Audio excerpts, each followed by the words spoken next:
the world really was watching. And we had Ukrainian President Zelensky. He was a guest to the House of Commons. The Liberals were celebrating another injection of 600 million Canadian tax dollars going into the Ukrainian war effort. It was a big feel-good moment. Then the entire House rose and they gave an ovation and an applause to a Nazi. Yeah, I didn't have a slip of the tongue. And I'm not talking about a figurative Nazi or a comical Nazi like the soup chef in a Seinfeld episode. Not some goose-stepping neo-Nazi idiot with a shaven head and a swastika tattoo. No, this wasn't even a conscript from the German army in World War II or a simple member of the Nazi party from those times. No, the fellow they were applauding actually served in one of Hitler's SS Waffen units in World War II. This was a true, dyed-in-the-wool, literal Nazi. I mean, that term gets thrown around so much that we really have to couch it this time with, no, this is the real thing. Now, due to the passage of time, thankfully, it's actually quite difficult to find real Nazis these days, but credit where due, the government managed to dig one up and bring him into the House of Commons. House Speaker, I should say former House Speaker, Anthony Rota, has fallen on his sword for the issue now and claims the invitation of the Nazi was solely his own action. And now, while Rota certainly appears culpable, it beggars belief that this Nazi slipped through the vetting into the House of Commons with no examination. It's no coincidence that a Ukrainian veteran happened to be introduced to the House by the Speaker on the same day the President of Ukraine happened to be there. It was a staged jingoistic event that was supposed to show a common front of support for Ukrainians against Russian aggression.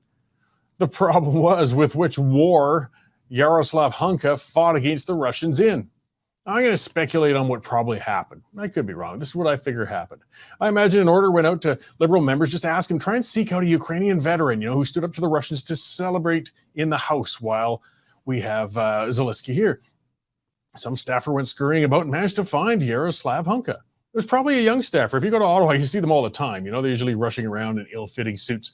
And it didn't occur to him that if a person's 98 years old, Ukrainian, and fought against the Russians, it's almost a sure thing he served in one of Hitler's Waffen SS units. And he volunteered to join that unit. He wasn't conscripted. I've seen some Liberal supporters doggedly trying to point out how Hunka wasn't among the worst of the Nazis. That's absurd, and it's not doing their cause any favors. I don't care if nowadays Hunka is the sweetest father and grandfather on the planet, and did a good job later in life.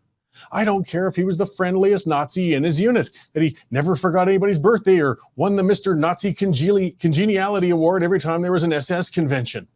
He was a Nazi and never should have been invited to the House of Commons, much less applauded.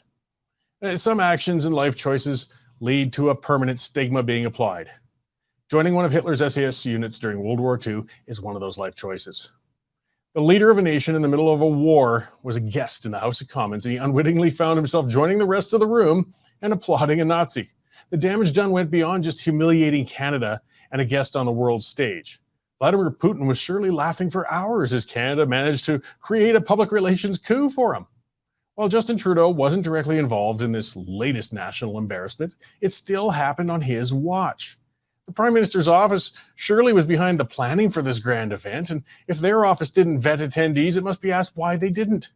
Could any MP just bring in whoever they please and have them recognized by the House without any question or vetting? I doubt it.